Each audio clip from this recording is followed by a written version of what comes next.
Hello, I'm Ben Buddy Slack, and I'm the founder of the Swan Song Project. The Swan Song Project is a charity that helps people facing the end of their lives to write and record their own original songs.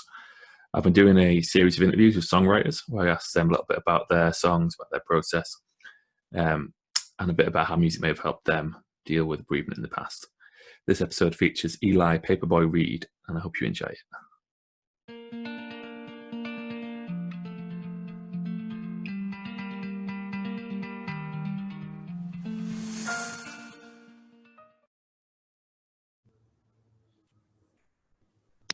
Okay, today I'm here with Eli Paperboy Reed. Thanks for joining us, Eli. Happy to be here. Eli has come to us from New York City, is it? That's right, from Brooklyn. Brooklyn. So I've been a big fan of Eli's for a long time. I was just telling him, I think it was 2008. I think it was the first time I saw him over here. And yeah, he's one of the finest soul singers in the world, I believe. So I'm very happy that he's agreed to join us. So if you've seen these interviews before, I do them in three sections. First, I ask my guests to perform one of their songs for us, and then we have a little chat about how they wrote it. Section two, Eli's going to share with us a songwriting tip that might be useful to new songwriters. And then section three, Eli's going to tell us about a song which means something to him relating to end of life and bereavement in some way. So I'm going to hand it over to you, Eli, if you want to introduce your song. Let me turn this amp on. Hold on. Forgot to. Yeah, no problem. Let's see. Okay.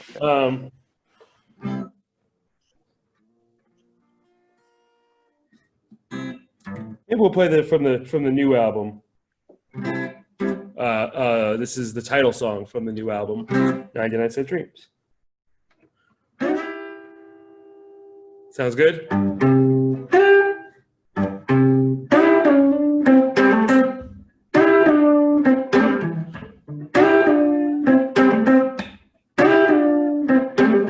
Looking out the window, hear the ice cream truck tearing through the couch cushions, trying to scrounge up a buck. You know I'm running to get to him before he rolls away, 'cause I gotta stay cool on a hot summer day. I got 3/4 and 2 dimes, 4 pennies, it's all mine, and I'm walking in the street just to be seen, looking so good, so fresh, so clean. Girl say, boy, don't be so mean. All I got now are 99 cent dreams.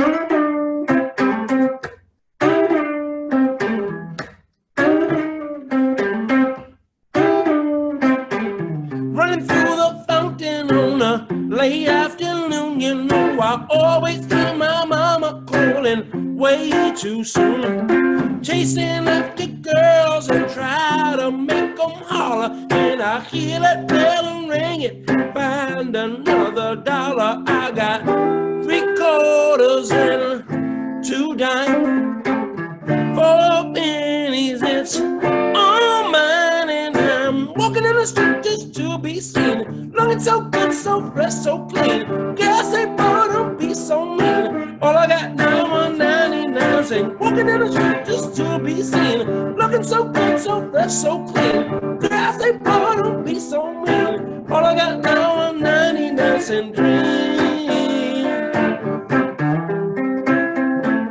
Ain't got a dollar, can't make no sense, but I run through the bushes and I hop the fence.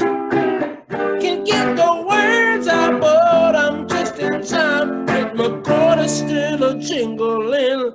I'll get what's mine. Walking in the street just to be seen, looking so good, so fresh, so clean. Girl say, boy, don't be so mean. All I got now are 99 cents. Walking in the street just to be seen, looking so good, so fresh, so clean. Girl say, boy, don't be so mean. All I got now are 99 cent dreams. 99 cent dreams. 99 cent dreams. 99 cent dreams.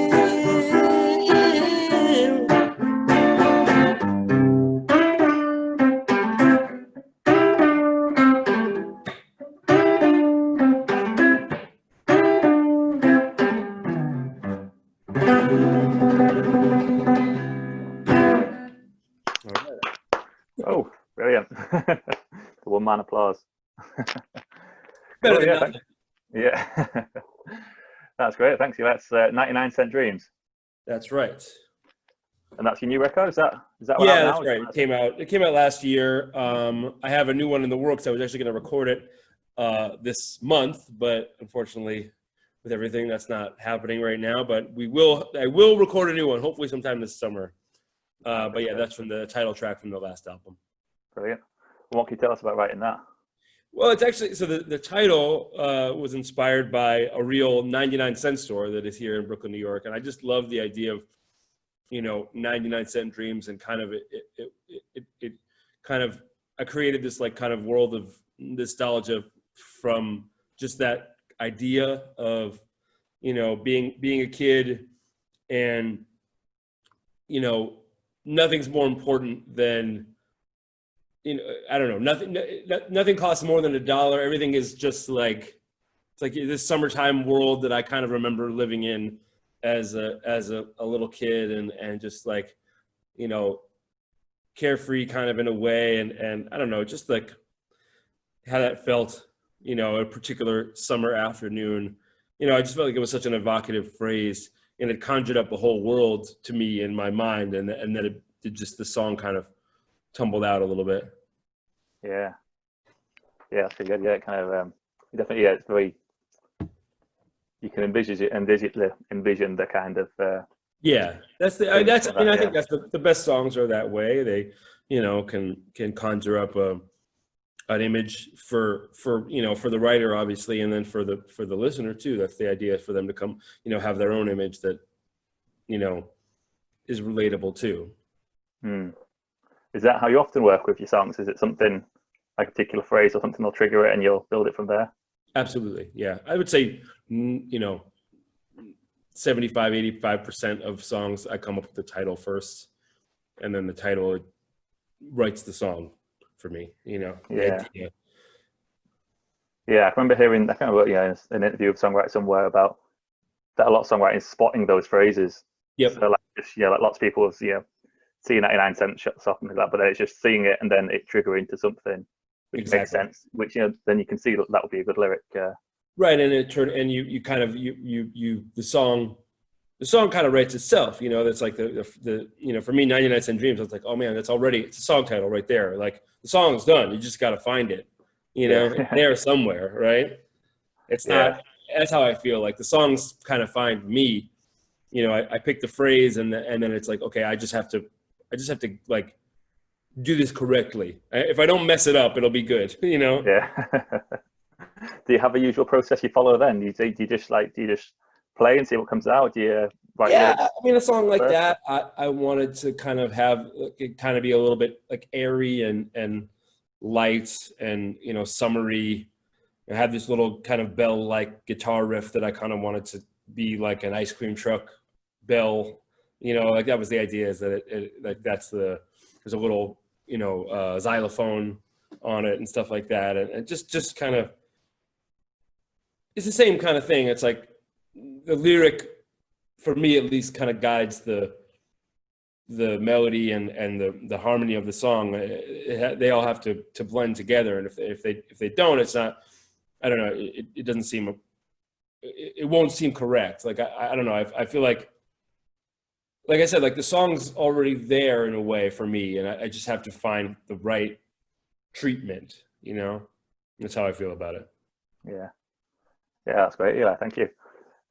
Should we move into section 2? So this is where I ask my guests to share with us a songwriting tip that might be useful for new songwriters. So what would you say to new songwriters or aspiring songwriters, Eli? Don't stress the second verse. That's my biggest tip to anybody who's trying to. I did a songwriting workshop at the Stax Music Academy, which is an amazing program in Memphis that is based out of. There's a charter school that's based out of the Stax Museum, and they have a great music program. And I came and did a songwriting workshop, and a lot of the students were saying, "Oh man, they always get stuck on the second verse. Second verse doesn't matter. Don't worry about the second verse. Like, just get back to what you need to. I mean, how many songs that you love do you remember the second verse? Is what I always say. I think that's the most important thing is to you know, strong melody. Don't worry about the second verse. You know, make sure you're saying something, you know, and get to the hook. You know, get to the hook. I mean, I'm a pop songwriter as much as I am anything else, you know. So it's like, regardless of what, you know, kind of sonically I end up sounding like, you know, whether it's soul or gospel or whatever, I always want to filter it through the lens of pop songwriting. You know, I think that creating, like, I mean, that's what I feel like soul music really is this, like, these just really beautifully sung, orchestrated, well-crafted, incredibly produced pop songs, because there's still, you know, regardless of you know, kind of the great drama and kind of anguish of the singers and all of that, the songs still stand on their own as pieces. So I think it's like, yeah, that's my advice is to you know, think about still like a whatever genre or style you're in, you're still writing a pop song, you know. Mm-hmm. Yeah, that's a good one. Thank you. Yeah, I've not thought of it like before, but you're right. The second verse is the less important of them. Yep. Absolutely. Third verse, who cares? Good stuff. Yeah, thank you. So section 3 is where I ask my guests to share with us a song that is meaningful to them, relating to bereavement in some way. Sure. So I've asked you to select a song, and the link for the song will be in the description for this video. So if you're watching it and you want to go and listen to the song, come back and listen to what Eli have to say about it, you can do that. So what song did you choose for Eli? This is a song called Hello Sunshine, which is a song that actually has a lot of meaning for me for a lot of reasons. It was written by King Curtis, and I would sing it to my daughter every morning when she was a little baby waking up.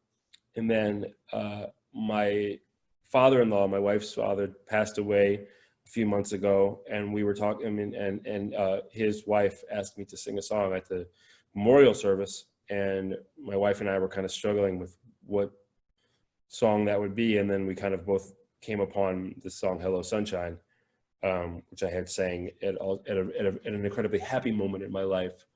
So I feel like it's a song that works on a lot of levels, and it's like, I talked a lot about, when I was making the My Way Home album, about songs that are what you call inspirational, and they're not necessarily gospel songs, but they're not necessarily secular either. You know, there's a lot of songs that I think are like that. I mean, a song like Lean on Me or whatever, for instance, it's like, it can be taken a lot of ways, and it can fit a lot of different situations. So the song Hello Sunshine is a happy song, you know, but it worked in this, you know, sad and mournful context also. And I think it's like, it just speaks to the power of a song like that it can work in that way. And it's a song that's been recorded by, you know, secular artists and also gospel artists, and it has this crossover kind of all-encompassing appeal, and I think is moving in all these different contexts, you know.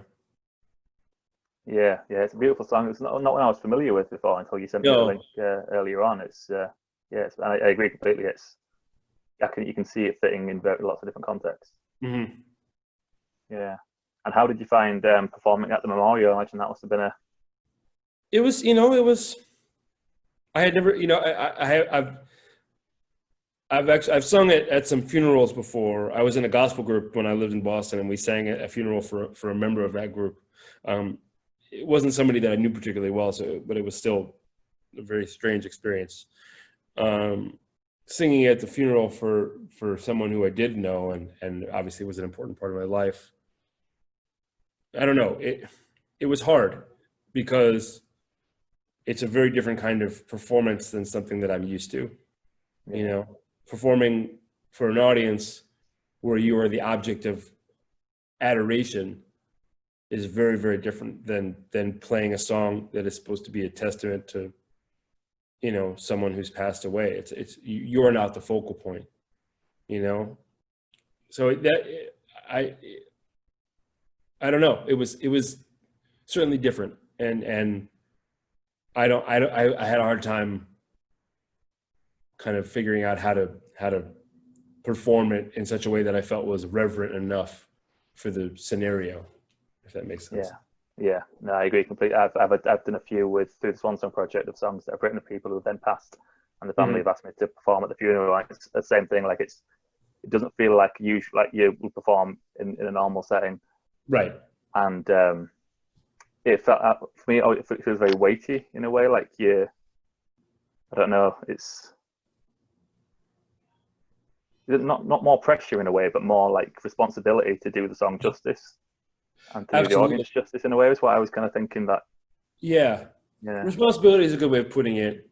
Well, and to perform it in such a way that is not showy, but still emotional. Yeah. And that's hard, especially when you're a singer like me. Yeah, I'm sure you did a great job of it. Anyway, I'm sure it meant a lot to everyone who was there. It takes such a courageous thing. It's such a hard thing to do to be the person who performs. I always admire people who give speeches at funerals as well, and especially when someone's partner or children can get up and speak. Just getting up and doing anything in those settings can be very tough for people. So yeah, absolutely.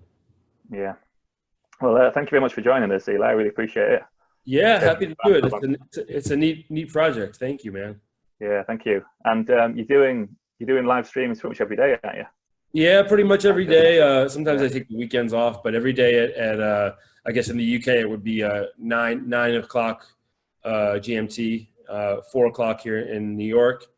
And I just kind of for my own, during this crazy time we're in right now, playing requests and talking to people and just seeing what comes up. I feel like half an hour a day of music to kind of lift people's spirits is a positive thing. I mean, on the subject of mourning or whatever, we're all in this kind of bizarre grieving process right now, for not just for people, but for kind of the world, that the things that we've lost, and we might not be able to get back again. So it's a strange time for people, and I'm just trying to play some music and make people feel normal again, I suppose.